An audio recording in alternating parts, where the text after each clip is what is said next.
Marie de l'Incarnation et ses compagnes arrivèrent à Québec le 1er août 1639. La ville avait été fondée 31 ans plus tôt par Samuel de Champlain, mais elle restait très peu peuplée, comme en témoigna Marie de l'Incarnation.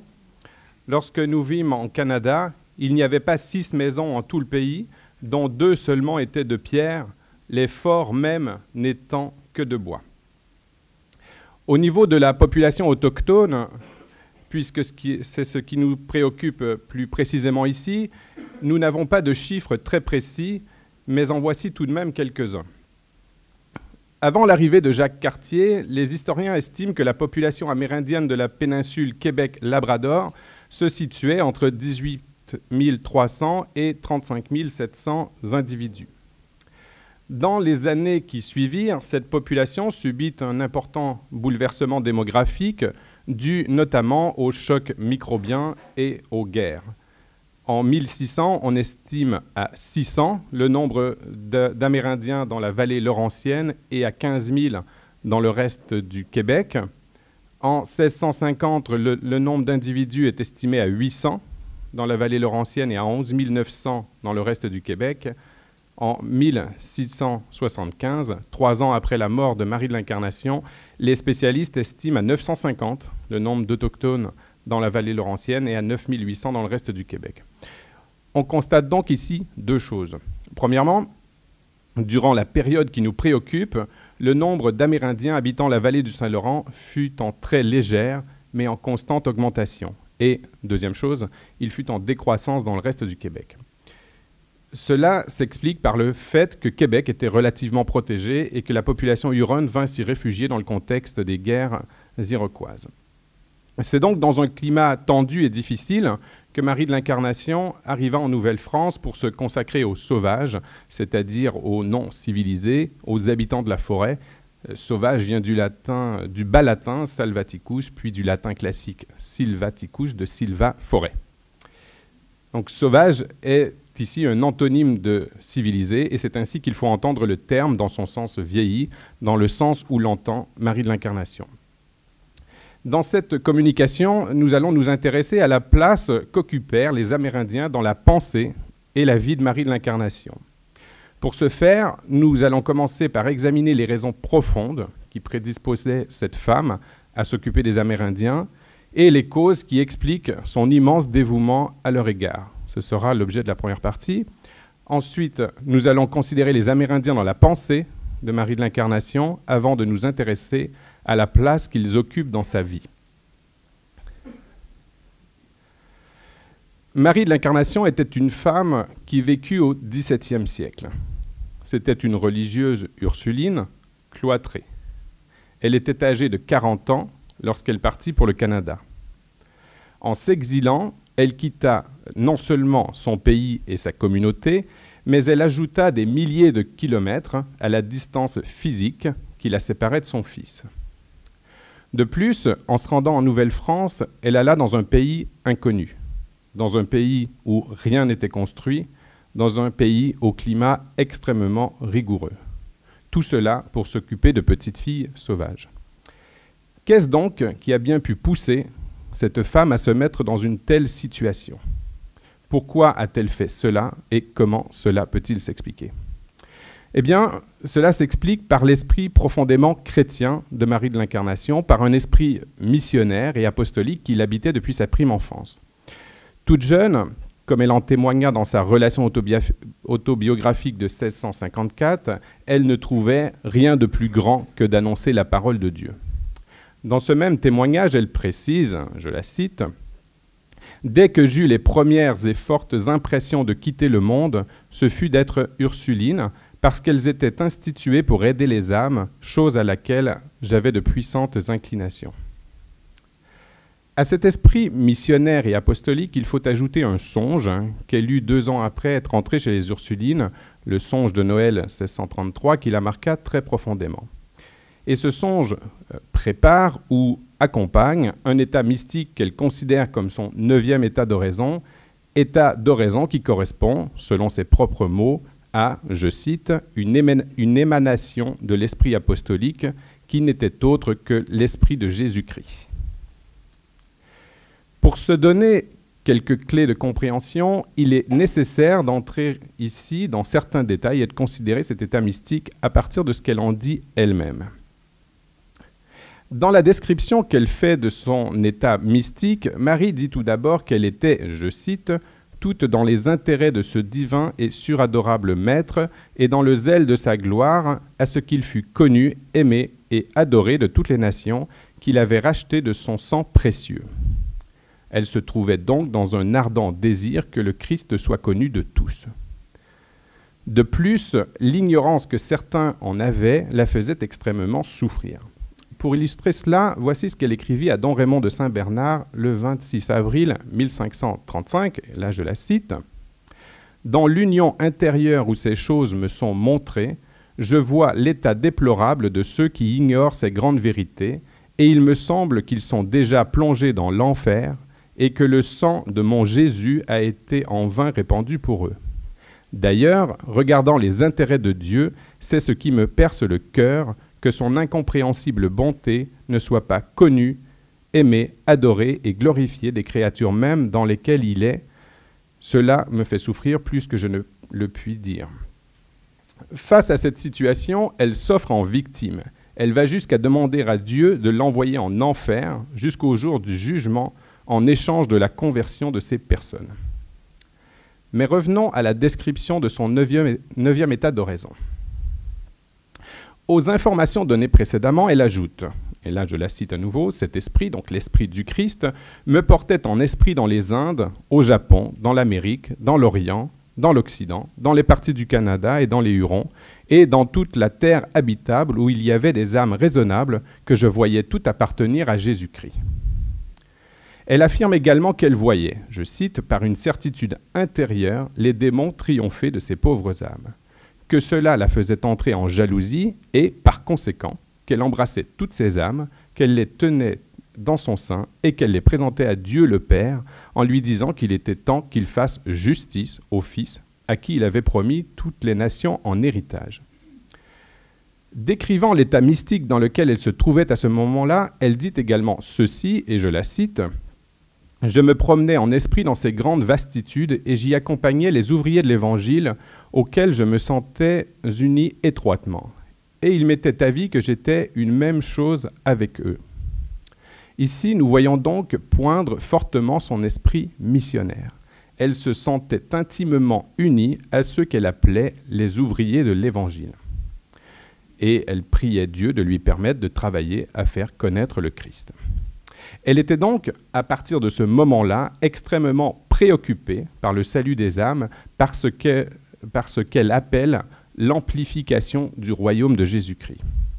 « Il me semblait, écrivit-elle, que je connaissais toutes les âmes rachetées du sang du Fils de Dieu, en quelque coin de la terre habitable qu'elles puissent être, et mon amour se portait à celles qui étaient les plus abandonnées dans les pays des sauvages où je me promenais sans cesse. » Et puis un jour, alors qu'elle était dans cette disposition, c'était en janvier 1635, elle rapporte qu'elle fut ravie en Dieu et que celui-ci lui dit, je cite, « C'est le Canada que je t'ai fait voir, il faut que tu y ailles faire une maison à Jésus et à Marie. » Nous avons donc ici un nouvel élément qui nous permet de comprendre la décision qu'elle a prise de s'exiler et de se consacrer à la mission. À partir de ce moment-là, elle ne voyait plus d'autre pays que le Canada. Mes plus grandes courses, écrivit-elle, étaient dans le pays des Hurons pour y accompagner les ouvriers de l'Évangile. Et puis, une fois au Canada, elle se donna sans compter pour la conversion des Amérindiens. À la supérieure d'un couvent d'Ursulines en France, elle écrivit en 1642 qu'elle travaillait, je cite, « à appliquer le sang de Jésus-Christ aux âmes que la barbarie et l'ignorance semblaient devoir exclure de leur salut. » Comme elle l'écrivit à son fils le 4 septembre 1641, son but était de donner sa vie pour le service du Christ. Son esprit apostolique s'exprime encore avec force dans les années 1650. Alors que certains pensent qu'il serait prudent de quitter la Nouvelle-France face aux guerres iroquoises, elle estime le contraire, encore une fois à cause des âmes. Le 30 août 1650, elle écrivit à son fils, je cite, « Ce ne sont point les biens qui nous y retiennent, mais bien le résidu de nos bons chrétiens, avec lesquelles nous nous estimerions heureuses de mourir 1 million de fois s'il était possible. Ce sont là nos trésors, nos frères, nos enfants spirituels, que nous chérissons plus que nos vies et que tous les biens qui sont sous le ciel. Passons maintenant à la place qu'occupent les Amérindiens dans la pensée de Marie de l'Incarnation. Étudier les Amérindiens dans la pensée de Marie de l'Incarnation aurait pu faire l'objet d'une conférence en elle-même. Le sujet est vaste et je dois le restreindre en faisant des choix. Donc ici, j'écarte ses joies, qu'elles soient intellectuelles ou spirituelles. Je pense à sa passion d'enseigner les sauvages, à sa joie devant les baptêmes, ou encore à celle qu'elle a d'entendre prier dans différentes langues. J'écarte également ses profonds sentiments d'amour envers les petites Amérindiennes qu'elle appelle les délices de son cœur à la fin de la vie, c'est-à-dire à partir de septembre 1670. Je vais donc me contenter de m'attarder sur 3 points. Premièrement, sur son projet global à l'égard des Amérindiens. Et ici, par projet, j'entends ses dessins et ses vues sur les Amérindiens. Deuxièmement, sur son jugement général à propos des Amérindiens. Et troisièmement, sur son opinion à l'endroit des Iroquois et sur la conduite à tenir à leur égard. Donc, commençons par son projet à l'égard des Amérindiens.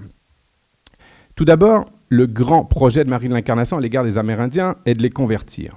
Donc ça fait partie de son esprit apostolique, et comme ce fut l'objet de la première partie, je ne reviendrai pas là-dessus ici. Je vais simplement vous entretenir ici de son projet éducatif. Éducatif étant entendu dans un sens large, car il s'agit d'un projet civilisationnel. D'une façon plus ou moins accentuée selon les époques, il s'agit de donner une éducation française aux jeunes séminaristes. Au départ, certaines manières françaises sont transmises aux petites filles. En janvier 1640, Marie de l'Incarnation parle de petites sauvages qui saluent à la française.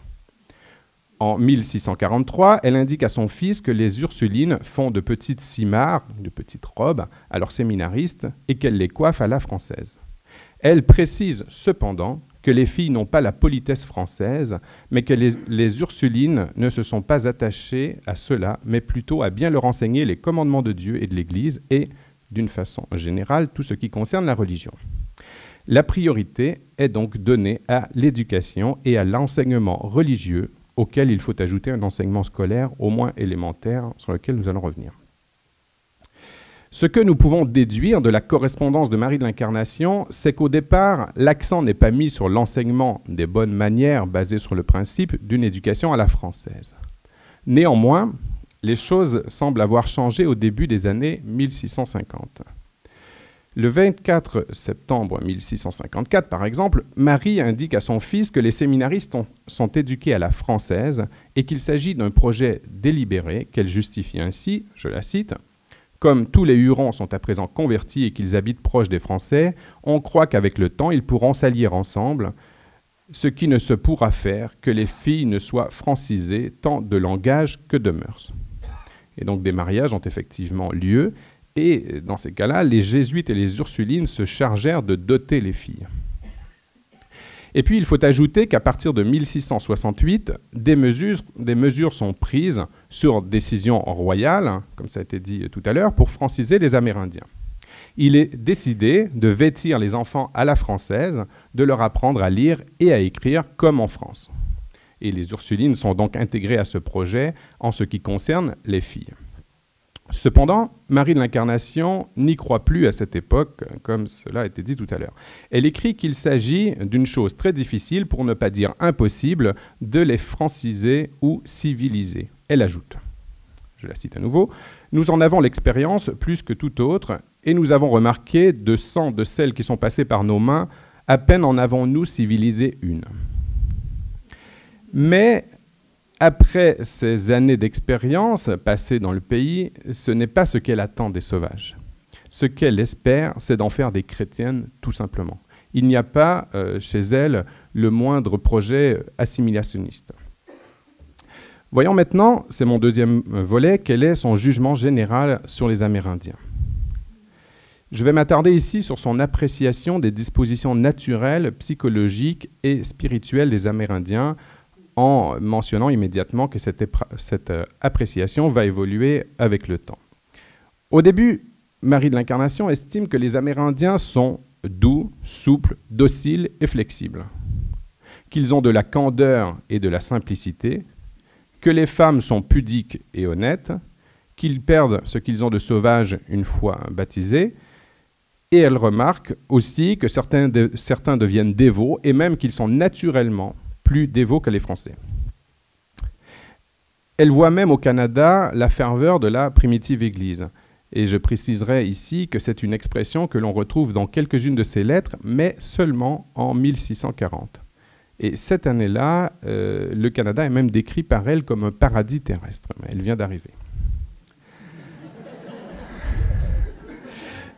Cependant, avec le temps, l'appréciation de Marie de l'Incarnation sur les dispositions des Amérindiens va évoluer. D'après mes premières constatations, mais ici il faudrait faire une étude plus fine pour confirmer cela, Marie de l'Incarnation commence à se montrer clairement moins positive à partir de 1650. Cette année-là, par exemple, elle dit que le naturel des Amérindiens n'est pas propre aux fonctions ecclésiastiques, mais seulement, je la cite là, à être enseigné et conduit doucement dans les voies du ciel. En 1663, elle affirme clairement que les filles sauvages ne peuvent supporter le cloître. En 1654, elle dit qu'on ne peut pas se fier aux sauvages, surtout lorsqu'ils sont infidèles.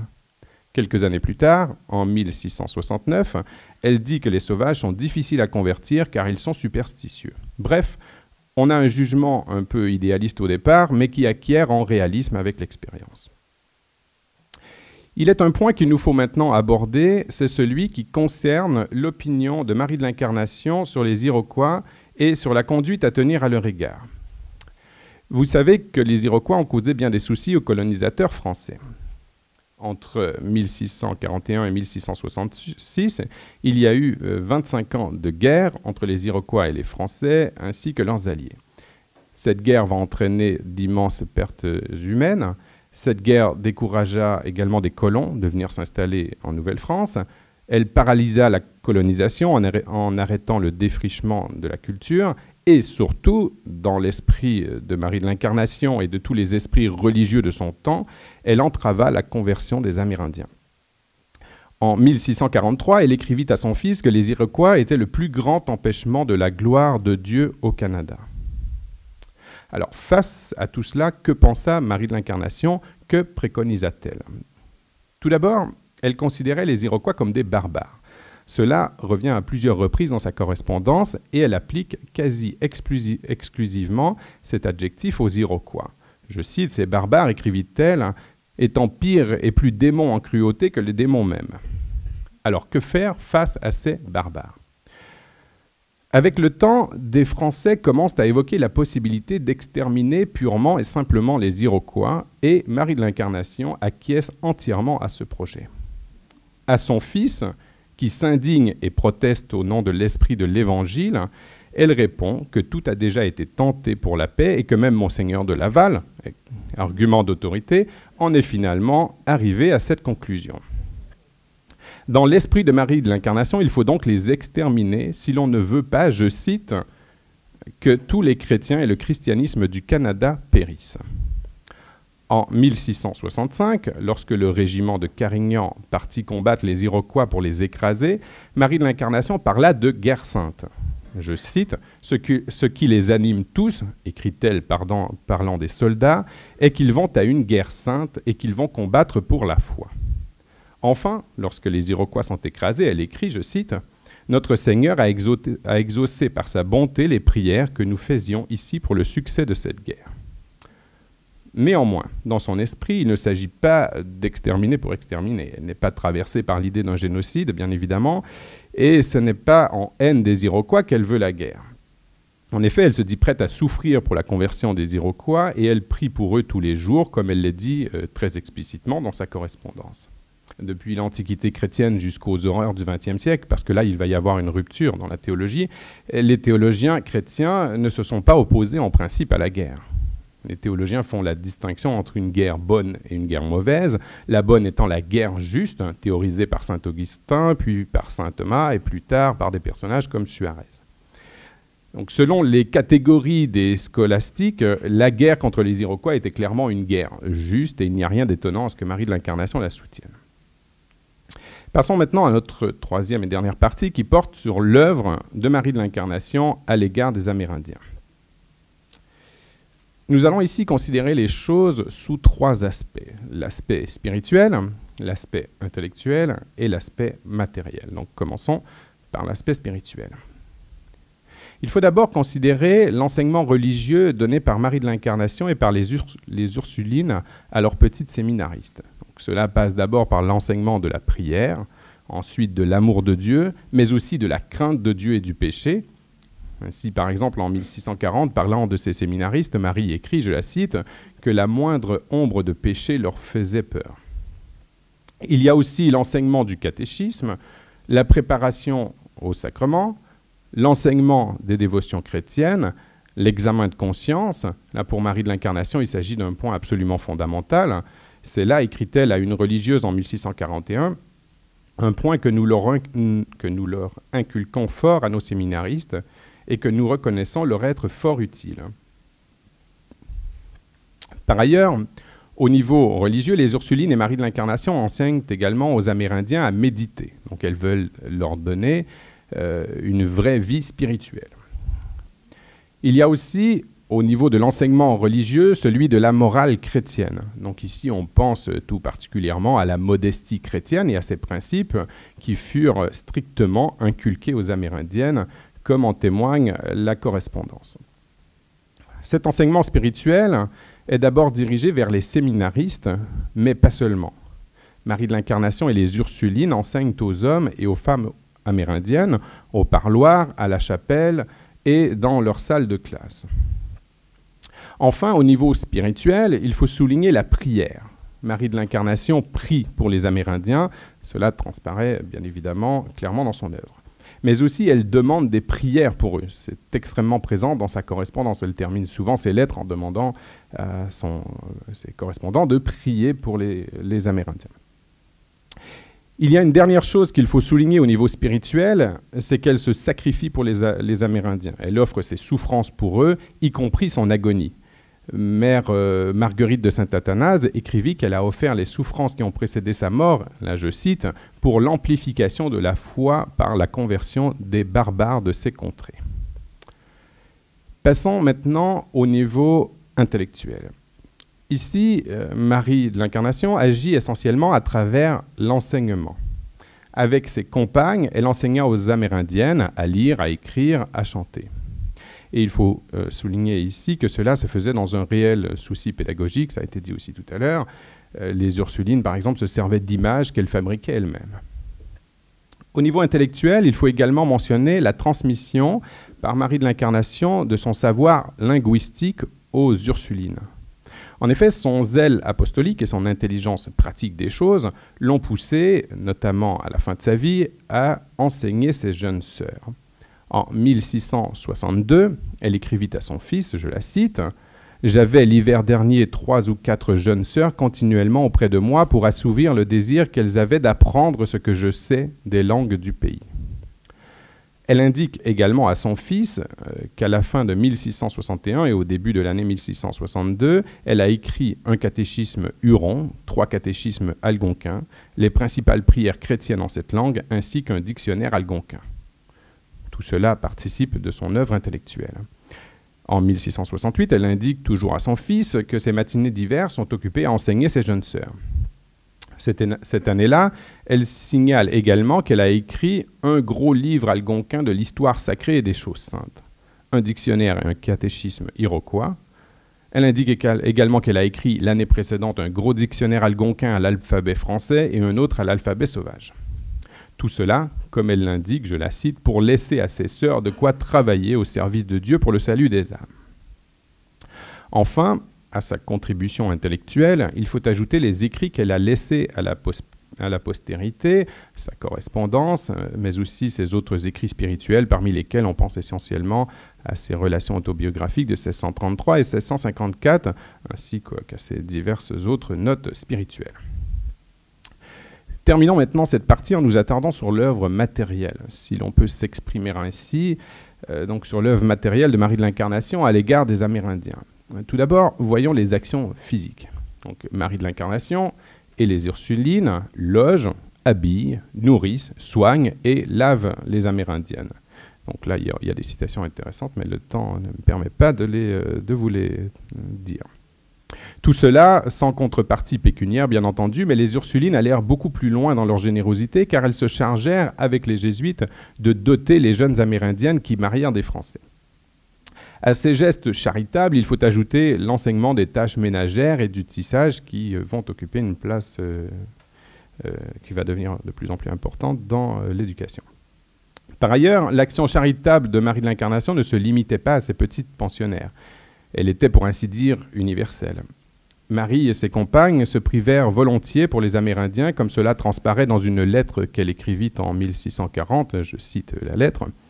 « Outre les filles et les femmes sauvages que nous recevons dans la maison, les hommes nous visitent au parloir où nous tâchons de leur faire la même charité qu'à leurs femmes, et ce nous est une consolation bien sensible de nous ôter le pain de la bouche pour le donner à ces pauvres gens, afin de leur inspirer l'amour de notre Seigneur et de la sainte religion. » Finalement, que retenir de cette communication ? Tout d'abord, si nous récapitulons, que Marie de l'Incarnation était mue par un puissant esprit apostolique. C'est cet esprit apostolique qui, ultimement, explique son dévouement si singulier et en même temps si universel que la raison ne peut pas expliquer. C'est cet esprit apostolique qui peut expliquer l'ardeur que Marie de l'Incarnation a mise dans l'apprentissage et l'enseignement des langues amérindiennes. C'est lui seul, me semble-t-il, qui peut expliquer le don total qu'elle a fait d'elle-même. Au niveau de la pensée de Marie de l'Incarnation à l'égard des Amérindiens, donc on s'est attardé sur 3 points, son projet éducatif à l'égard des Amérindiens, son jugement général à leur propos, jugement qui a évolué dans le temps, comme on l'a montré, et sur son opinion à l'endroit des Iroquois et sur la conduite à tenir à leur égard. Enfin, au niveau de l'œuvre concrète de Marie de l'Incarnation, nous avons considéré les choses sous les aspects spirituels, intellectuels et matériels. Donc, sous chacun de ces aspects, nous avons vu le même dévouement sans faille de Marie de l'Incarnation à l'égard des peuples autochtones, et ce dévouement est lié à sa flamme apostolique qui ne s'éteignit pas avec le temps.